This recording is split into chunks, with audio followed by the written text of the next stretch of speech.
was the summer of 2014, and for my son's bar mitzvah present, just like many Jewish parents, we wanted him to bond with the Holy Land. Oh, it worked perhaps too well.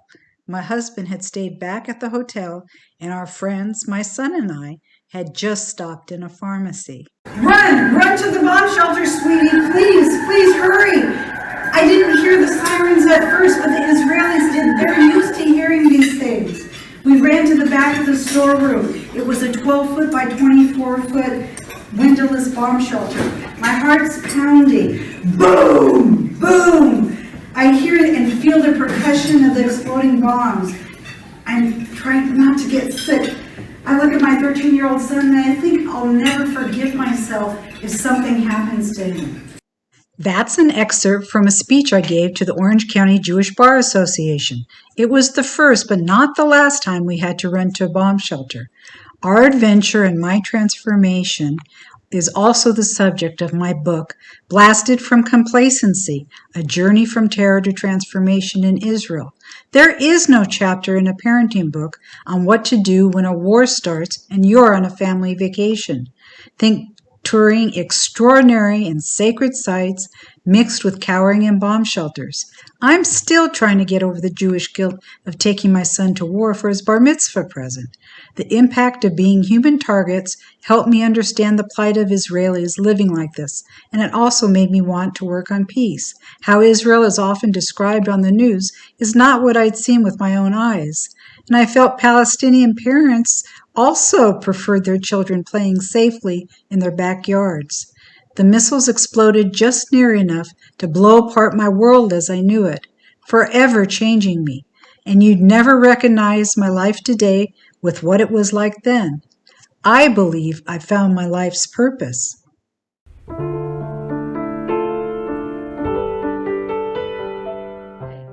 Welcome, everyone. My name is Penny ST, and I'm the host of Peace with Penny. I'm looking forward to our first interview with a member of Combatants for Peace, an organization founded by former fighters on both sides who today work on peace nonviolently. This will be a two-part series. Today will be the first interview with Elie Avidor, an Israeli who fought with the Israeli Defense Forces, and next Tuesday will be the final and second discussion with Ahmed Hilu, a former member of Hamas. Both today work as peace activists. Elie Avidor's connection to the land of Israel through his personal and family history is part of the fabric of building the nation of Israel. From his grandfather's arrival in 1905 from Russia, his grandmother being the first doctor in the Jezreel Valley, to his father's escape from Nazi Germany to the Jewish homeland, and his mother being born in Israel, his strong foundation in the land of milk and honey is deep, and we'll let him tell us the specifics shortly. Elie himself was an officer in the Israeli army and was seriously wounded during the Yom Kippur War in 1973. Yet today he is against what many call the occupation, and he spends his time working with Combatants for Peace. We're sure you'll find his story fascinating and a lesson in introspection and change. So, without any further delay, welcome, Elie. Thank you, Penny. Thanks for having me on your show. I'm really excited to have you here today. Now, I know you're married and have two kids, but for now, let's go back. Elie, your personal and family history reads like one of those great books, Building the Nation of Israel. Can you please tell us about your grandfather and his help to build the nation when he arrived? Yeah, he was born in 140 years ago in 1884 in Russia, and he was born into a merchant's family, but he was a Zionist. Based on the history of the Jews in Russia, he decided that they have to go back to Palestine and establish the Jewish land, Jewish nation. And he took his part of the inheritance. And at 1905, he came and toured Israel. He toured Israel and he went south, north, and he fell in love with the Israel Valley, which was at that time all swamps And so he helped Khankin. Khankin was the person that was buying lands from the Palestinian Arab owners that in fact they lived in Lebanon, Lebanese. And they went up to Lebanon, to Beirut, and bought land. He bought some 250 acres of land for himself and for his family. He went back, I mean, this is after his tour, in fact, he went back to learn agriculture in Germany, in Heidelberg. And that's where he met my grandmother. She studied to be a doctor, a physician. Yes, yes. Your grandmother was one of the first doctors in the Jezreel Valley, and being a woman, especially in those days in a patriarchal society, and achieving such a high position that's really impressive. Can you tell us a little bit more about her? Yeah, so she was born in Germany. She was ready to move with him into a swamp area. I guess he promised her a castle. So, so he took an architect named Alexander Braveld, a German architect that designed big buildings, the Technion, one of them in Haifa. And he designed a farmhouse for him, which was very special, very big, and with a big yard, big, large building, just like a European farmhouse. And they settled there. And she was a doctor, and it was a swamp. And she helped, there was a village, in fact, there was an Arab village by her called Salem. And she used to care for the Arab farmers there in Salem already then. Wow. You had, I think, a picture of the house. I can show you the picture. Oh, now you can see it. You see it? Here we go. Yeah. So what do you want to say anything about it? This is the house. This is my mother, the small girl, and her brother. He was 10 years older than her. No, in fact, he was born in 06, I think. In 06, yeah, he was 10 years older. And that's them there. They lived in this big house. Now the house is restored. It's still there. The house is still there, and it's very nice. It's a beautiful house. At the back, there's a big yard for horses, and it's completely different from any building in the area. Well, it's quite huge. You know, you wouldn't expect to see such a huge house like that. Here is the mother's family. She's on the right. The mother is on the right. In Germany, studying in Heidelberg, and Wow. and that's the father, Eliyahu. I'm named after him. The gentleman over there, yeah. Wow. That's him. That's him. And is this? Do we look alike? Do we look alike? I was great. Somewhat. Is this in a book of some type, or where? This is in fact in a newspaper. You can see it on the web. Wow, that's really cool. Here's the mother. Here's the mother, Miriam. Wow. Yeah. That is so wonderful that you have those pictures. Yeah. Okay. I guess this was this is part of the history of the Jews coming to Israel, as you mentioned, and so some people took interest in that and really researched it and published that. Oh, so you didn't provide them the pictures? They researched it and found No, these? they researched it, and this is family. This is family pictures. Okay. So they got it from the family, from my cousins. Okay. Everybody contributed the picture. That's really, really nice. Is there a way to see it translated? I'll translate it for you. Because I'm sure it has some very interesting stories associated with it.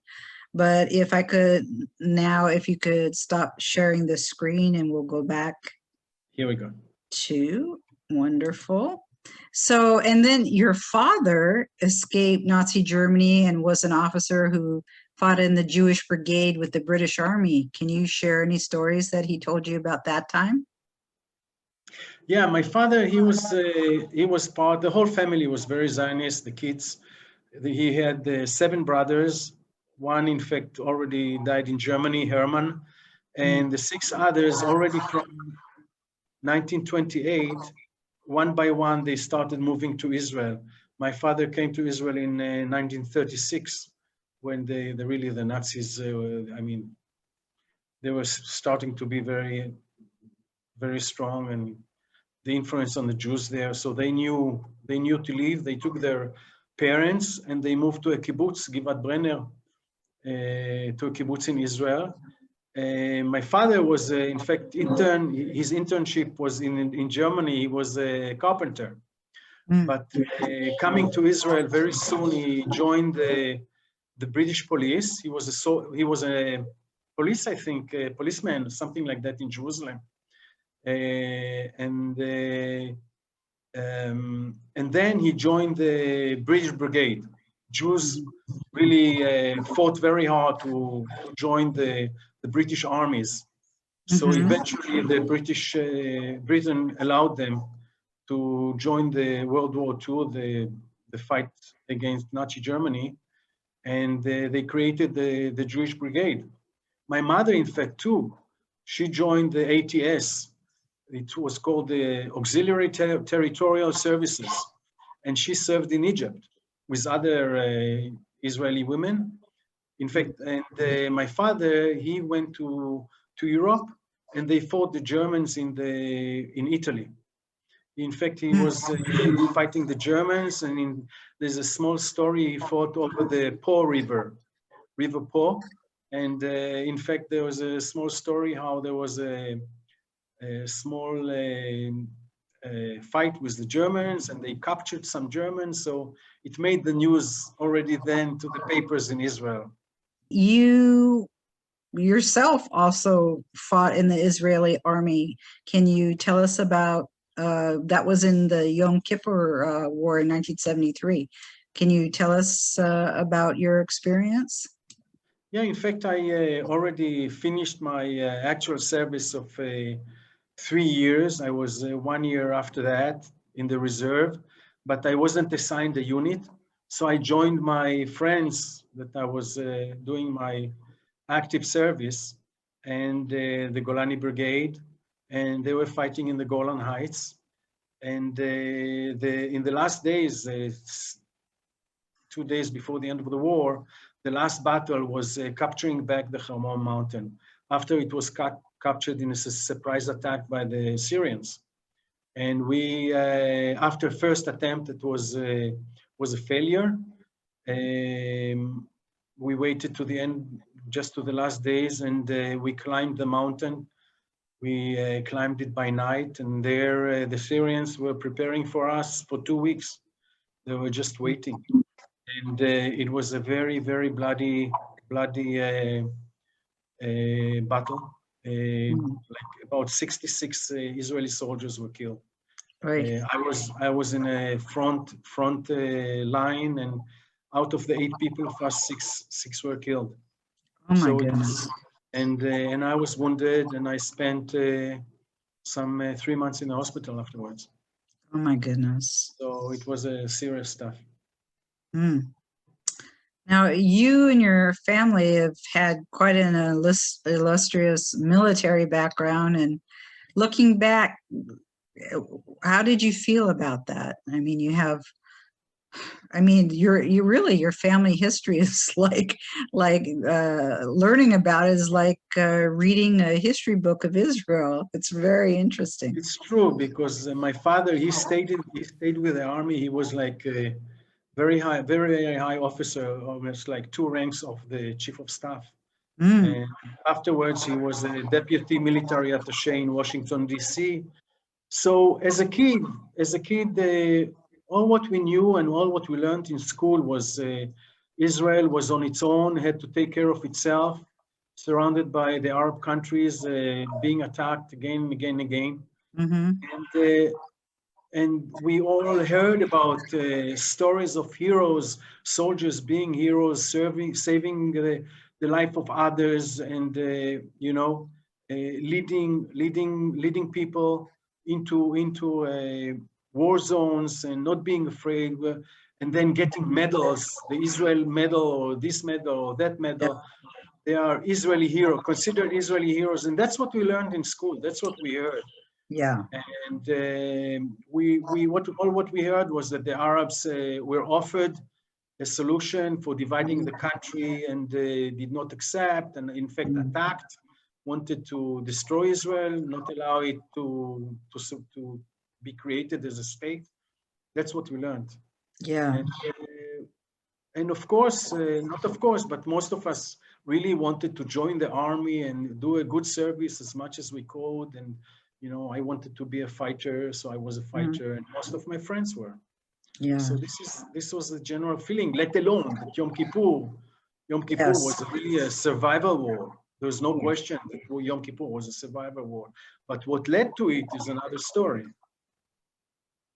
Okay. Did you, well, that makes me want to ask, did you want to talk about that at all, or just a little recap? Yeah, of course. I mean, it's the 6 days war, the big war, big victory, miracle, whatever you want to call it.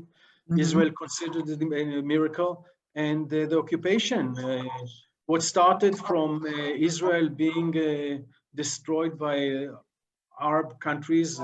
Everybody was worrying. 2 weeks that everybody was really worrying, and feeling that again we're on our own. But then came this amazing finish of occupation of the West Bank, of the Sinai, of the Golan Heights. It was kind of unreal. Yeah. And this staying with all this land created the major problem to Israel.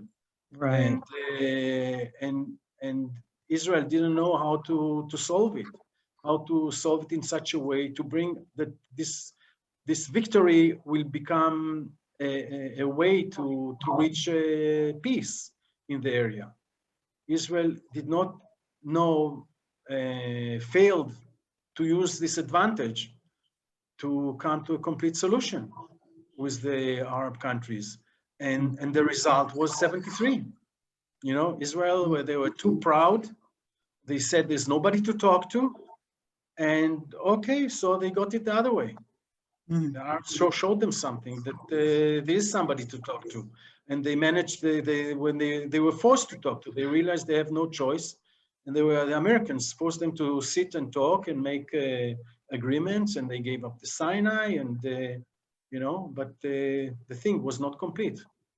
We are left with the West Bank and Yes. Heights. We are left with the problem. Yes. So eventually you left Israel for 20 years. Can you say why you left? I guess I was an adventurer, We live in a small country, a small island, and we really want to see the world and test the world and experience the world. So I went and I studied in Scotland, and then I wanted to go to the US to work, and I worked, but I always felt connection, very, very strong connection. Mentally, it was very hard, because as an Israeli, it was hard for me to feel at home. There was no way for me to feel at home in the US, and I lived in Canada as well. And so twice I came back to Israel, and then again to America. And eventually I felt that with my family, we want to settle in Israel and be here. Yeah. Be here and go back to the story of my grandfather and my father and my parents. And I felt that it's important. I did got my experiences abroad, and I really felt that I want to be part of the land and contribute to its being an Israel that I would like it to be. Yeah. Given your background, people might not have predicted that you'd end up working on peace with Palestinians. Can you tell us why you got involved with well, I'll call it CFP, Combatants for Peace? Basically, what happened was that we heard about this ceremony. There's a ceremony of the Memorial Day in Israel. It's one day before the Independence Day. We have the Memorial Day for all the family, all the soldiers that fell in the different wars in Israel. Right. So Combatant for Peace, together with the Circle of Bereaved Families, did something very amazing, that they decided that they are going to join forces with the enemy, supposedly enemy, and commemorate this Memorial Day for fallen people of the conflict. Never mind Israel, both Israelis and Palestinians. And they started 17 years ago, I think, with 70 people in the event. And 2 years ago, it was like 9,000 people in the major park, in the main park, in the heart of Tel Aviv. And so I joined like 7 years ago. I went and attended this ceremony, and you just stand there and you just cry for an hour and a half. You realize the pain, you realize sharing the pain, you realize humanizing the enemy. And I did it once, and after the second time, after the second year, I just decided, okay, Elie Avidor, what are you doing now? When your son will ask you, what did you do? So I really felt I really need to do something, and I joined Combatants for Peace, and I've been working with them and putting lots of energy and into working with Palestinians and trying to solve this conflict. Yeah, I think this year there were 280,000, something like that, something Right. incredible. Last 2 years, because of the Corona, we went on the internet and it was streamed. So not only 250,000 people viewed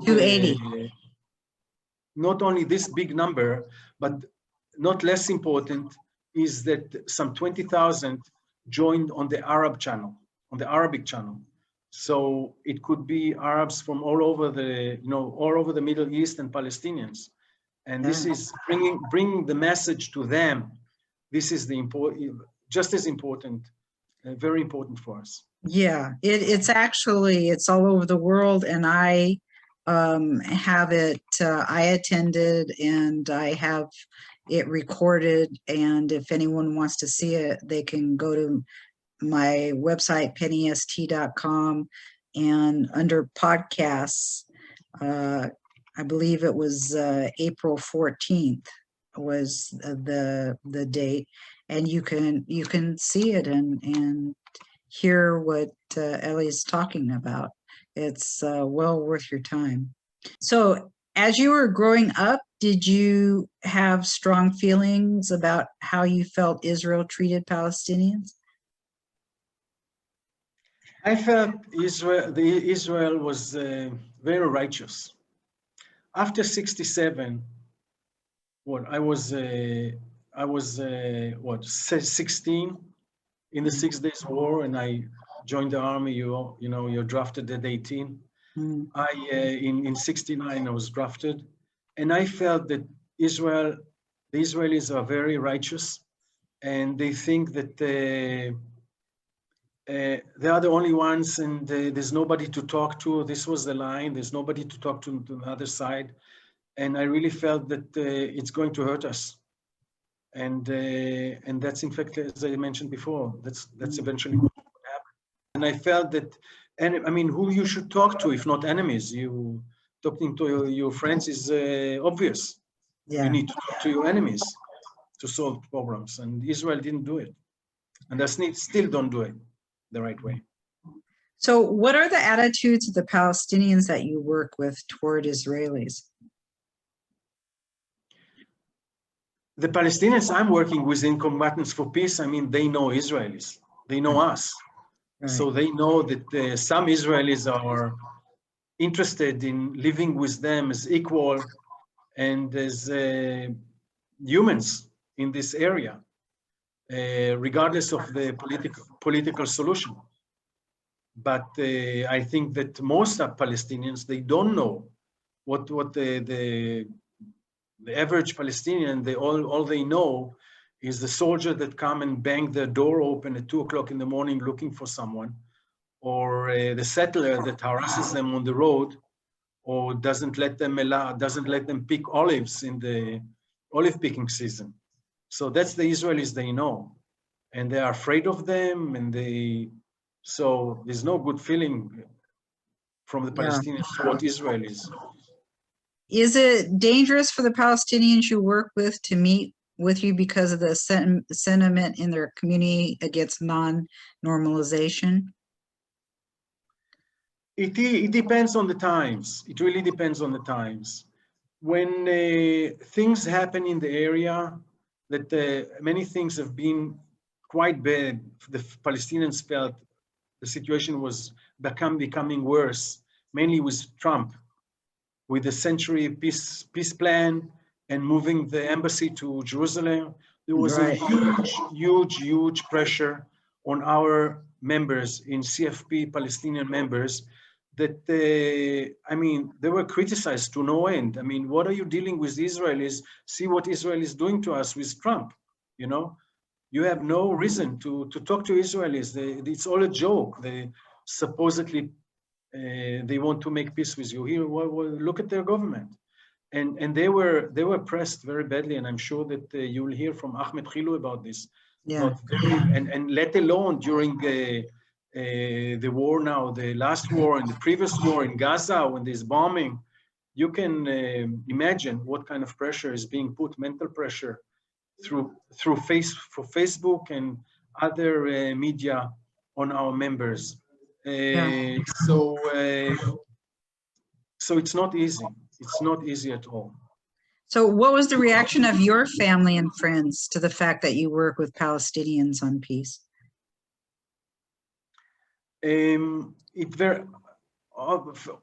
For my family, no question, there's complete support. There's complete support. They believe in it. They think I'm doing good. That's what should be done.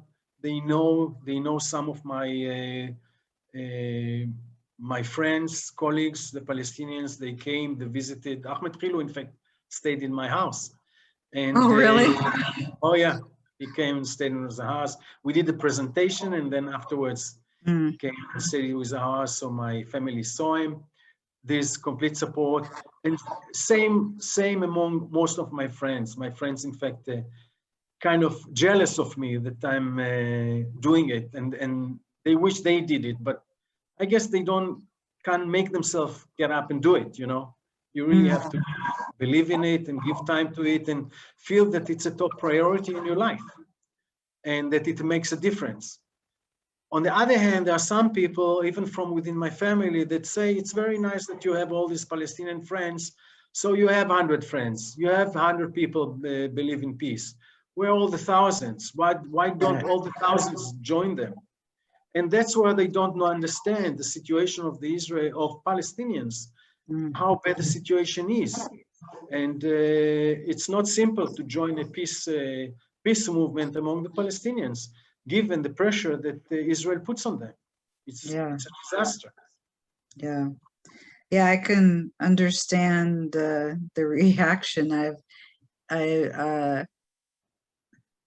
Some people are very confused by my dedication the last 6 years of, why, you're here, they're there, and it's nice, but why do you work 7 days a week, 20-hour days for this? And the only thing I could say is it absolutely feels right, and that it feels like my purpose. Other than having my son, it just seems like it was meant to be. And I absolutely love the people like yourself that I meet who dedicate themselves to this work. So, but I can understand what you're saying, as some people are very confused by that.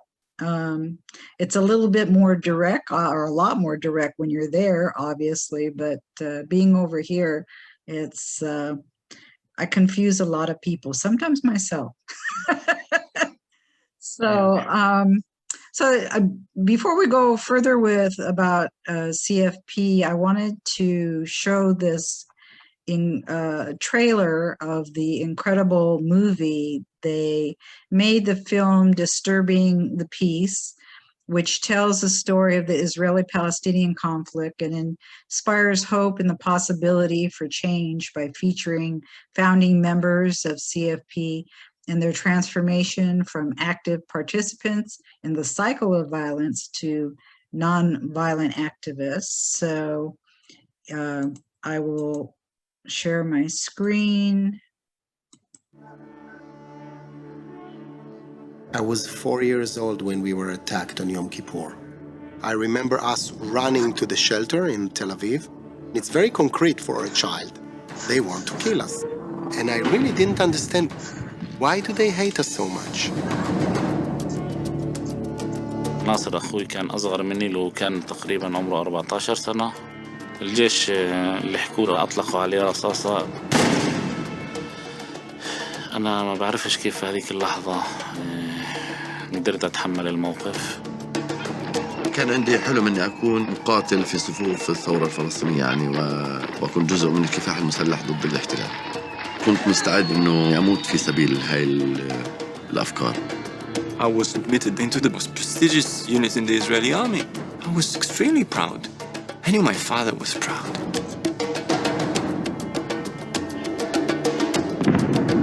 صرت أفكر كتير إيش أنا دوري في الحياة هنا. فاخترت إني أعمل عملية استشهادية. זה מקומם, זה פשוט מרגיש טרור. ככה מרגיש טרור בעיניי. מישהו התקשר ואמר שיש פלסטינים שמוכנים להיפגש איתנו. كنت كثير خايف إنه قد يكون في مصيدة يعني هون. We find that we actually have something in common. That willingness to kill people you don't know. عندهم قوة يا جميل مش طبيعي. بيجي كم واحد من المقاتلين من أجل السلام رفضوا الخدمة يغيروها. إذا أنت قريتي عن نيلسون مانديلا شخص لحاله غير دوله وكان كل الدين وغير كل النظام، وانت بتعرف انه شخص لحاله، كل شخص لحاله كيف قدر يسوي هيك؟ كيف قدر يسوي؟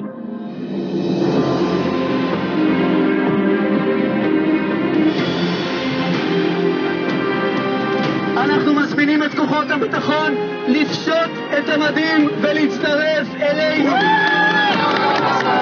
أنا بفقدش الأمل في فكرة إن السلام إنه ما في طريق ثاني غير السلام.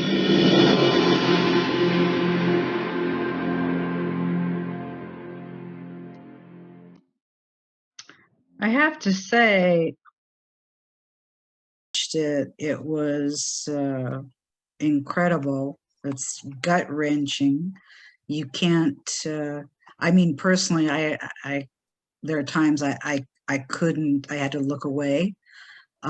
But it really captures, you know, the difficulties and the horror that, well, you know, war is hell, as they say, and it's ugly. Anyway, so CFP believes in nonviolence, and could you talk a little bit about what their goals and mission is? Yeah. Basically, CFP believes in equality, and it's against the occupation. There can be no equality when there's occupation, and that we're all humans, and we believe in sharing our destiny in this area. We don't talk about political solutions. People have different ideas. Ahmed Khilu might have a different idea than I have, but this is not the issue. We are a grassroots operation. We work person to person, humanizing the other side, and we do it equally. And so as an organization, we have it's everything is equal from both sides. We have a CEO, Palestinian CEO, Israeli CEO, a financial officer, Israeli and Palestinian. All the decisions are made on an equal basis, whether it's media, whether it's talking to diplomats, education, everything has to be agreed on between the two sides. And we really believe in resisting the occupation in a non-violent way, and that's what we're working with together. What kinds of activities, besides the joint memorial, do you take part in or have for your members? The idea is to get people to know us. First, obviously, the members. Excuse me. And bless you. And beyond, not only the members, the general. So it's expanding circles. We want to expand the circle of people that hear us and hear from us. So we do not, now the corona is kind of hurting us, but we did house meetings both in Palestine and in Israel. And we tell the people that come to listen to us about the personal transition, our personal stories, because we all started with being part of this circle of violence on both sides. And we both realized, both sides, members from both sides realized that this is not the way. And this is an amazing transition. And so we're trying to tell the people that listen to us about the transition we went through, and hopefully make them believe that they can go through this similar transition, join us and go through similar transition in resisting the occupation. Have you attended any of the parlor meetings or educational tours? Yeah, so the education was one of them. Yeah, in fact, I'm serving as the coordinator for the central group. We have geographical groups in the north, in the south, in Jerusalem, and in the center, and I'm coordinating the center group. And we have groups on the other side, and we go to them, to the villages. They can't come to us. And we sit in a house, the local coordinator invite us. We sit with the family, or we sit there is usually family, friends, cousins, and some 20 people, and we tell them the story. Sometimes we show them the film, and we tell them about what we went through and how come we joined the movement. And have you been on any of what they call the freedom marches? If you could describe what that is. The Freedom March we do in Area C in Palestine, very close to Jerusalem, and along the main road there, the road that goes between Jerusalem, one of the largest settler communities of Gush Etzion, and we do it with Palestinians and Israelis, and walking around for declaring that we are together. We're ready to resist any push, any aggression from settlers, from the army, from the police that many times come and try to stop us. But we are there in hundreds of people, and sometimes we bring people, politicians, artists or singers, stand on a stage and sing some songs, and basically be together and meet people and be active and showing our resistance. Some politicians sometimes come and talk to expose ourselves both to the traffic, settler traffic, or just any traffic or Palestinian traffic that goes on the road. So we've done that near Jerusalem. We did it in Jericho, and we're still doing these things. Last one was like half a year ago, and it wasn't simple. I mean, the army tried to stop us, and some 4 Israelis and 4 Palestinians were detained by the police, by the Israeli police, and we sat by the police station until all of them were released on bail. Yeah. So this was an act of nonviolent resistance. I mean, tear gas was shot, and Yeah. And stun grenades was thrown at us. Really, So it must be very scary. Yeah, it is scary. It's not very pleasant, but we're ready to stand against it. We're ready to take it. We're ready to take it when we know it might happen. And this is kind of on the transition I'm talking about, because as a nonviolent organization, we all see to it and tell the people that join us that they should find a place. Every person should find a place of resistance. To what extent the person joins the front of the resistance. Are you going to stand in front of the policeman or the soldier and argue with them and be exposed to maybe to the tear gas? Or are you going to stand away? You can stand away and, don't fear or not having to breathe the tear gas. And when people see these things, sometimes they see that and they feel, I should be with them. And then they join the front line. And that's a transition that half a year earlier, that person would have never thought they'll ever do that. Yeah. And when they see what is happening, when the people are trying to do nonviolent resistance and they are there, and the response of the police or the army, then they're ready to join when they see the evil being done in front of their eyes. People are joining and people are going through this transition, and then they tell it to their friends. So this is the way we do it, and this is the grassroots operation that we hope that will come to thousands of people. So soon on July 12th, you're going to have the second annual Nakba Remembrance Ceremony. Can you talk about what that is and why that's important? Yeah, lately we realized that in the last years, we realized that we can't talk about solving the occupation and it's not only the occupation. We're talking about the Israeli-Palestinian conflict.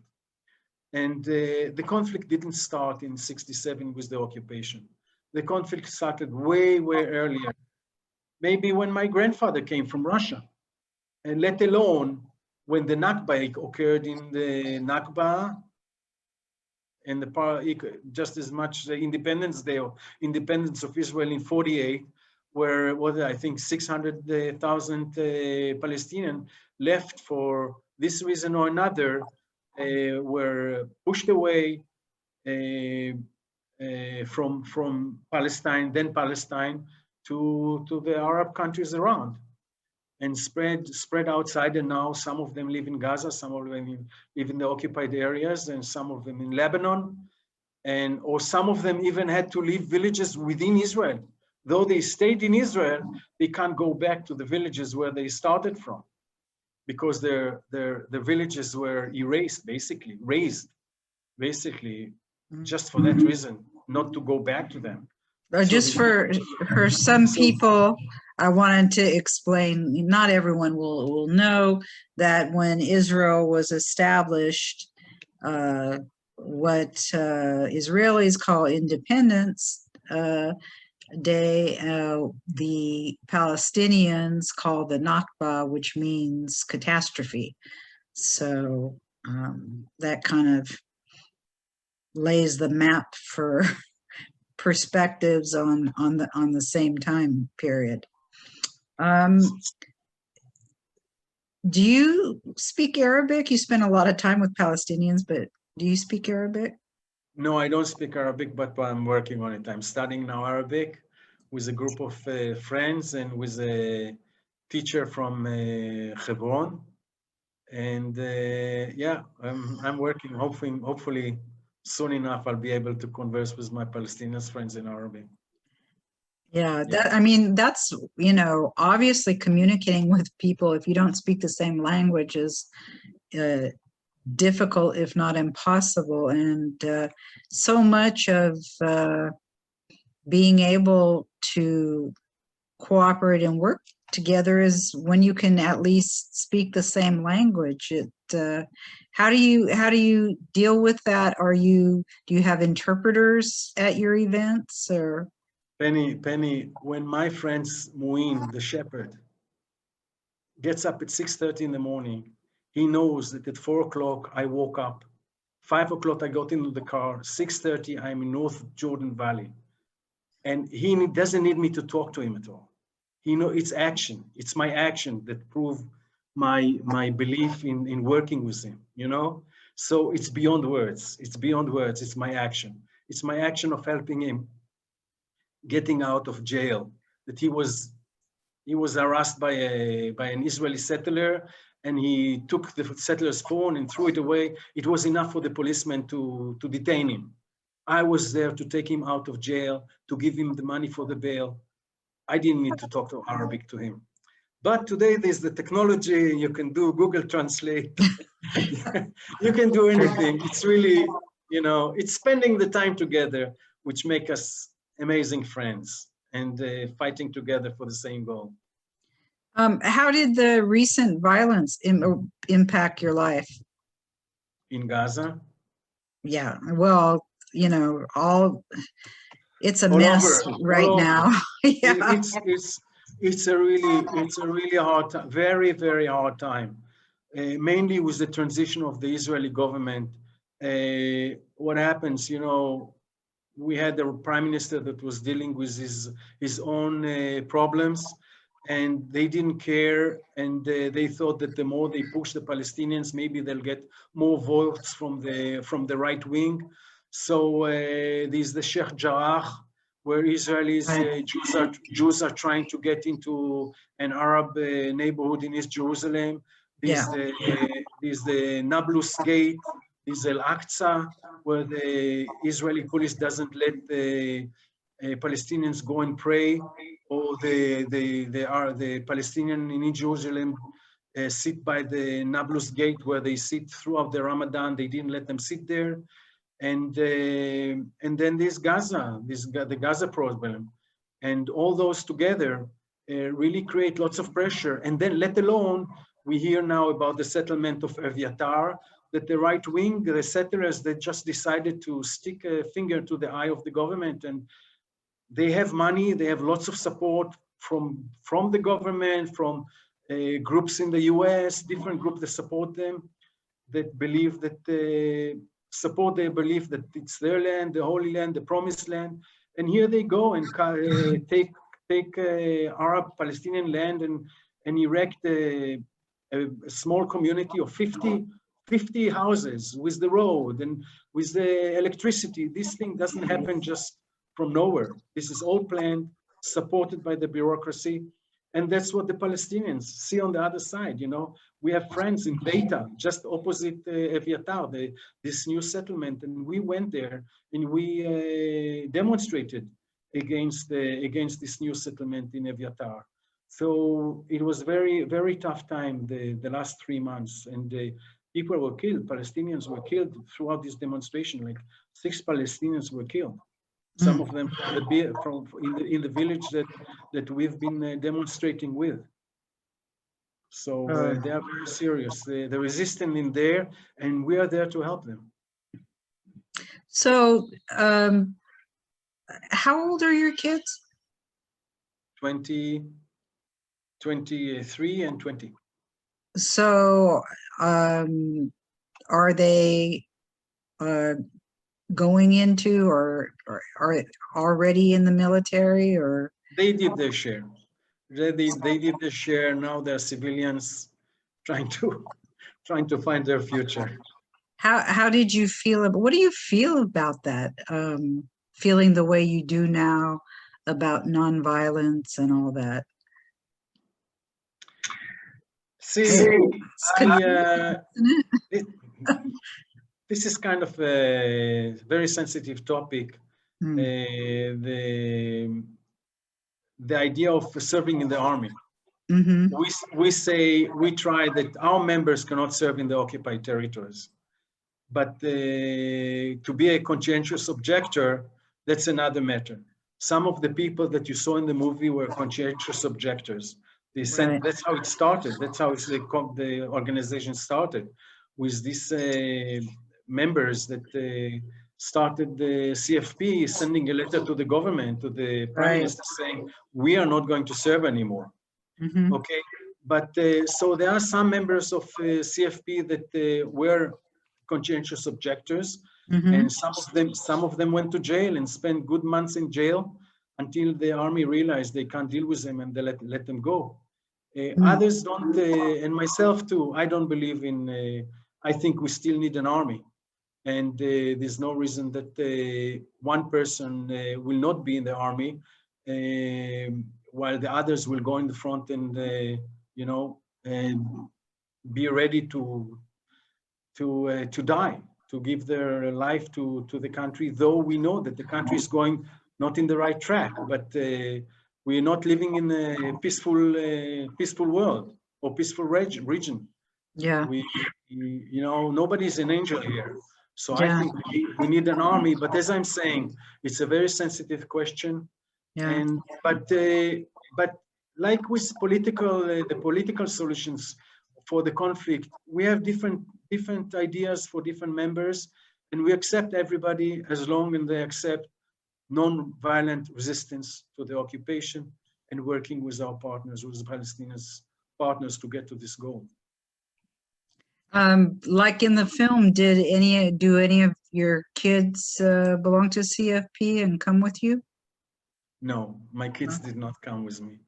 And going back, in fact, to your question regarding how did I feel, I think that many, beyond those maybe that try to persuade their kids not to serve, the average Israeli person does not try not to deal with, not to put their hands into the business of what the kids are doing in the army, because you never want to blame yourself. If something happened, if you directed the kid to be in one or that unit and something happened to them, you don't want to be there. So it's really the kids deciding what they want, and they decide on their destiny within that framework of the army. Yeah, it's like everything else in Israel, it's complicated. There's nothing that's easy there. So how COVID really impacted your work? Are you beginning to be able to meet in person now, or? Not yet. It really impacted the parallel meeting that we talked about before. But on the other hand, we did other things. We were very strong. We work on the media, and we work on legal things, and we work with diplomats. So we really, you know, we're trying to spread the word to across the world, and work, for instance, with diplomats, trying to bring them to the field, trying to bring them to the occupied areas, trying to show them the things that are happening. And in fact, today we're trying to say they would show the situation of apartheid that is occurring, that how Israel is managing the occupied territories, where there are two different systems of laws upon the Palestinian and upon the Israelis. So for us, this is an apartheid. All the settlement movement, dislocating Palestinians from their places, we are calling this war crimes. We are trying to let soldiers know that they are involved with war crimes. We're writing to politicians that they're involved, they are getting into a situation that they'll be called for it by the international law community, legal community. So we are putting a big advertisement with we are cooperating with other community, other NGO, peace organization to show, to expose the Israeli population and the diplomats for what is happening and the seriousness of that. We just did a campaign of putting stickers on Israeli products that are being produced in the West Bank, that the manufacturers print on that it's being produced in Israel. And this is against the law in Israel. And this is just to educate the population that to know when they are buying something that this product is being produced in the West Bank. So this is kind of another act that we've been doing in order to spread the word of occupation, the meaning of occupation. Okay. I am curious about that because, you know, I'm not necessarily familiar with all the laws. So can you explain a little bit more about that? But first I should say that this really is a non-political video podcast, and I purposefully have it that way because I'm interested in the people, and also because I'm American and it's not my place to say what's right or wrong, but just to let people know that I'm not taking a position. Obviously, you have taken a position, and I feel that obviously you're right, but I just feel that I should say that. But can you explain about something being made in the West Bank, what the law is? There's a law about just like, you know, manufacturer has to write what the kind of materials that they put in the food, right? You know, the same way, the same thing has to be printed. Where was this thing produced? Doesn't matter if it's sandals or computer or a jam. Right. And Israel did not annex the West Bank. Right. So everything that is being produced in the West Bank, and there's lots of products, agriculture products, not only agriculture products, SodaStream was produced in Israel, in the West Bank. And they were almost, and they knew that they are in trouble in Europe and in the US because of that. And they moved the manufacturing plant from the West Bank back to Israel. SodaStream, the famous company, you know. But looking at that, like an American that I am, I still am not quite sure what is wrong with that. In my head, if they have jobs in the West Bank now and they're able to produce something, that why is that wrong? I'm still missing the point. Sorry. We are considering Israel occupying. This is an occupied land. You cannot use it for your own benefits. You cannot use the natural resources. You cannot use the water. You cannot use the minerals. You're not allowed to, as I said, move people in or move the residents inside from place to place. When they want to build an industrial area, they take land from villages. You understand? Oh, they're not take land from villages. So it's like Israel comes in and takes over. It's not the benefits. Are they not employing Palestinians? It's irrelevant. They employ Palestinians. Yes, they employ Palestinians, but they took land from Palestinians to build that factory. Okay, you know, that's and I don't know, that these Palestinians are protected in legal laws, you know, employment laws, the way Israeli residents are protected in Israel. Okay. Because it's two different systems. So we need to understand, and Israelis don't understand that. They don't understand that, and we need to let. You mean I'm not the only one? You're not the only. You're really not the only one. Who doesn't know the rules, even though some Israelis don't understand over there either. Yeah, because Israel does not. Israel plays games with words, and they say this is a disputable land. They will not agree to call it occupied, because if it's occupied, then there are rules. There's the Geneva rules, the Hague, you know, and the Rome Agreement.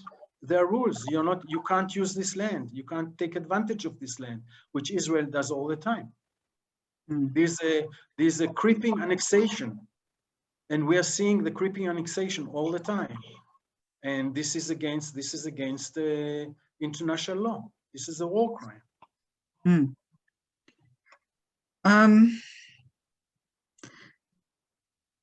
How do you feel about whether or not there's ever going to be peace there?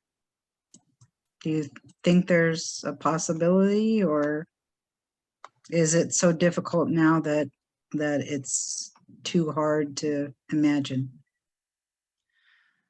You know, it is very hard. It is very hard, but I work for the moment. Mhm. I know that now something bad is happening, Yeah. and I cannot let it happen, you know? I like to play racquetball on the beach. I cannot play racquetball on the beach when I know what is happening to Muin, the shepherd in the North Jordan Valley. I cannot enjoy my life, you know? Yeah. Israel, basically, I feel that Israel cannot be independent before, though it got independence in 48, before the Palestinian conflict was solved. And so I cannot bury my head in the sand. And I don't have the privilege of being pessimistic. I have to be optimistic. I'm working. I'm working on it. I see lots of good people that I can cooperate with, and we hope for the best. This is my last question to you. If you were speaking to the people of the world, what would the message be that you'd want them to know about your work with CFP and what it will take to obtain peace? My message is that we need help from anybody across the world to put the pressure on the Israeli government, on the Palestinian government, on every government.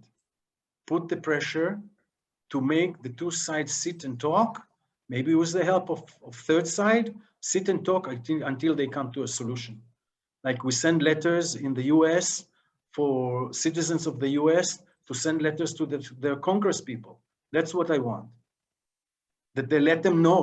The Congress people will know what is happening. We give them the evidence. We tell them what is happening in the field, and I hope that they will help us in putting the pressure on their diplomats, on their politician, to put the pressure on our politician.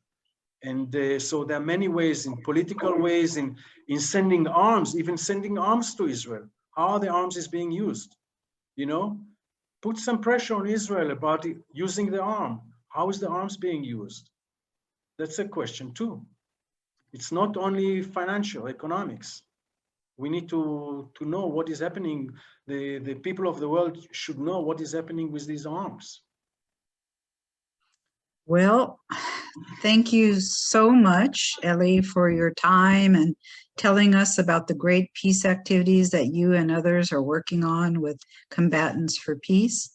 Next Tuesday, July 13th at 11 a.m. Pacific time, once again, we will complete part 2 of this series with CFP, and we'll be interviewing Ahmed Hilu, a former member of Hamas, who today also works on peace with CFP. His change in his attitude toward Israelis, we believe, will inspire you and give you hope that there definitely are people working on peace in Israel. Thanks to our Peace with Penny listeners today. And if you'd like to listen again or to any of our previous interviews, you can find them on my website at Penny, S-T-E-E, like my last name.com, under podcasts. And until next week, may you live in peace, shalom, and salam.